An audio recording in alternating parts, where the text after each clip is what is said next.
Let us discuss the emotional intelligence. At the end of this discussion, you will understand what is emotional intelligence, two kinds of emotions, and the relationship between emotional intelligence and emotion, effects of emotion, and ways to cope. So ito emotion, it is composed of thoughts, feelings, behavior, as our responses from a particular stimulus, no? So ito yung stimulus, nakakatawa, yung response mo, tumawa ka, naisip mo na silly yung event na yon, that is emotion, no? May event or stimuli or stimulus na nakakalungkot, may nabalitaan kang hindi maganda, na nashock ka, yung reaction mo ay natahimik ka or nalungkot ka, that is emotion, no? So according to other references, ito daw emotion is composed of electrical signals, no? Yung yung nagda-drive sa atin ng behavior to a particular scenario or stimulus ay sabi biologically and scientifically base sa relationship na nangyayari dito sa electrochemical signals na nasa brain natin, no? So there are times sa psychiatry, no, kapag depressed yung isang individual or may problema siya or anxiety, para maging masaya siya, intake na no ng gamot, no, para ma-increase yung electrochemical signals. So yung mga hormones na tina-target ay itong naka-present sa screen, no, itong dopamine, serotonin, oxytocin, no, estrogen, progesterone, no. So itong dopamine, it drives pleasure-seeking behavior, no. Yung desire natin to be praised at work, sa school, sa bahay, no. Yung dopamine yung nag-fuel sa atin na i-enjoy natin siya, maging masaya tayo, no, kasi nga siya ay seeking, no. Kaya may instances talagang gusto natin tayo ay napa-praise or napapansin yung output natin. It's because of the dopamine. Ito namang serotonin, ito yung mood boosting neurotransmitter. Ito yung hormone na nagsasabi sa atin na ito yung expected mong response sa isang environment or stimulus, gaano ka taas yung level ng saya mo or lungkot, yung serotonin yung nag-identify no, na yung hormone na yon. Ito namang oxytocin, so-called love hormone, ito naman yung may life satisfaction. No? Kaya kalimitan ang human person, yung after niya mag-aral and then mag-work, dadaan siya dun sa talagang love relationship dahil ito yung satisfaction ng buhay, no? To have a family, to have a wife or husband, no? And then, yun yung fulfillment, ano? Ito namang estrogen, it protects us from irritability and anxiety, no? It keeps our mood steady. So kapag maayos yung ating estrogen level ng hormone sa brain, na-handle natin yung ating mood, no? Wala tayong moody swing, and then nadi-decrease din yung menopausal, kaya nga kapag sinasabi na mainit yung ulo no, ng nanay natin pagka nasa late age na sinasabi ay menopausal stage dahil dito sa estrogen. No? And then it helps us to manage our stress no, in life. Ito namang progesterone, it helps us to sleep well, prevents anxiety, irritability, and also mood swings.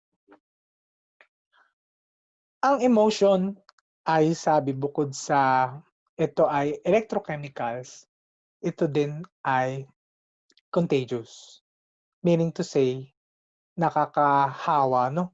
Kung merong isang tao sa isang grupo na masayahin, it vibes, no? Nakakahawa siya or nakaka-infect sa ibang tao. Ito siguro yung infectious aura na magandang mahawa tayo, no? And siyempre, pag kami negative emotion, mabilis din natin siyang makuha, no?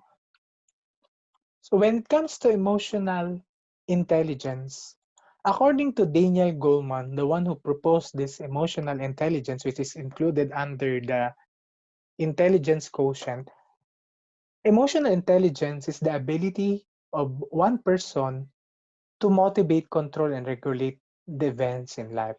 Ano ito? So, ibig sabihin, meron tayong kakayahan na kontrolin yung ating stresses, frustrations, problems, difficulties sa buhay natin, yung ating impulses, urges, gratification, kaya natin i-control, i-regulate, or i-delay, or even stop. No?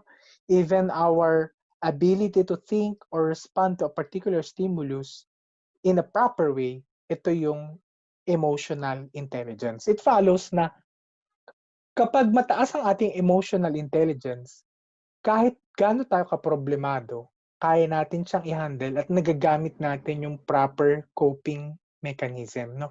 May iba't iba tayong level ng EQ and IQ. No? So there are times merong, sabi ko nga, may stresses and difficulties tayong kinakaharap. May ibang tao na sobrang affected at merong ibang tao naman na hindi ganoon ka-affected. Depende siya sa level ng emotional intelligence. And according to Peter Salovey and John Mayer, emotional intelligence is the ability to monitor or recognize one's own and others people's emotion, no? So kung meron kang kausap na tao na malungkot, ikaw yung kaibigan niya and then sensitive ka at na-monitor mo na siya ay malungkot, mataas sa yung emotional intelligence, alam mo kung paano mo siya i-comfort, empathize, at alam mo kung paano mo siya tutulungan itaas yung kanyang emotional level, no? And then also to use this emotional information to guide thinking and behavior, no? So, kung tayo mataas or guided tayo ng emotional intelligence, hindi tayo ganun ka affected sa mga nangyayari sa ating negativities, kaya natin siyang i-handle at kaya natin siyang ayusin, no? When it comes to case analysis, according to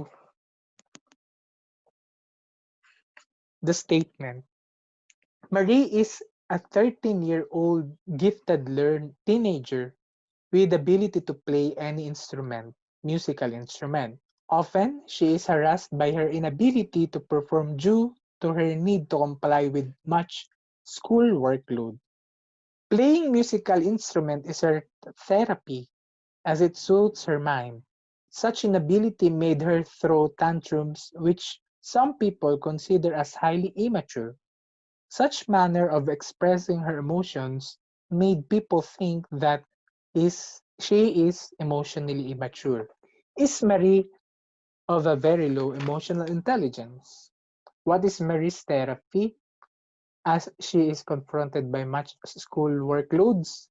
Why does she throw tantrums? Does that mean that she is emotionally immature? Is it true that such a behavior manifests low emotional intelligence? Why? To answer this, number one, Marie's therapy, as obvious, ay dun sa musical instrument. No? Ito yung kanyang coping mechanism. There are times, class, kapag tayo ay may problema, stress, or madaming work, like our parents, no, nagiging plantito and plantita, ito yung nagtatanim sila. No? And then it just so happened sa case ni Marie, ang kanyang diversion or kanyang coping mechanism ay musical instrument. So dito sa question number 2, why does she throw tantrums?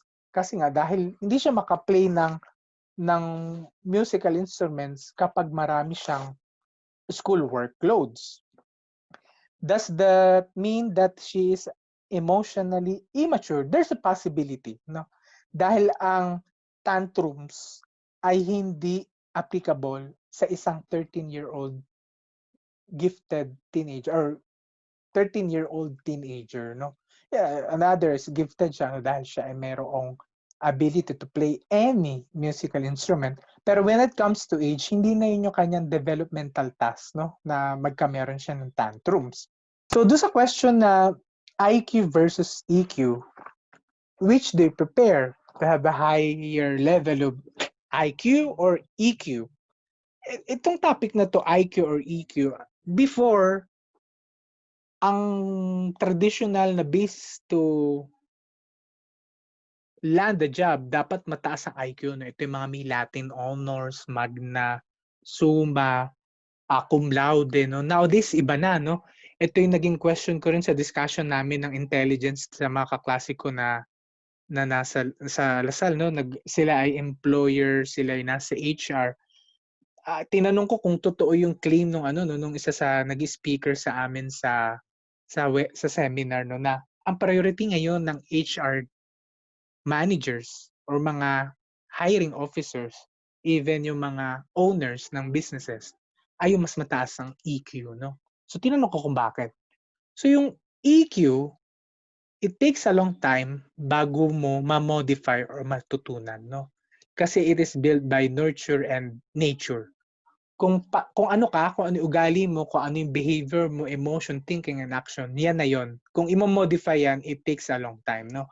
However, itong IQ, mababa man daw ito, sabi nung naging speaker, no? At ito mga kaklase ko na nasa HR, kahit mababa yung IQ ng applicant, i-train mo yung skills na kailangan niya in performing that particular job na ina-apply niya, madali niyang matututunan. Ano? Skills versus behavior, emotion, thinking, actions, mas madaling iturang skills ang knowledge. No? Expose mo lang siya sa training, magbigay ka ng training na step 1, ito yung gagawin mo, module 2, ito yung gawin mo. Kaya niya yung i-accommodate. However, itong EQ, matagal siya dahil composed siya ng nature and nurture. No?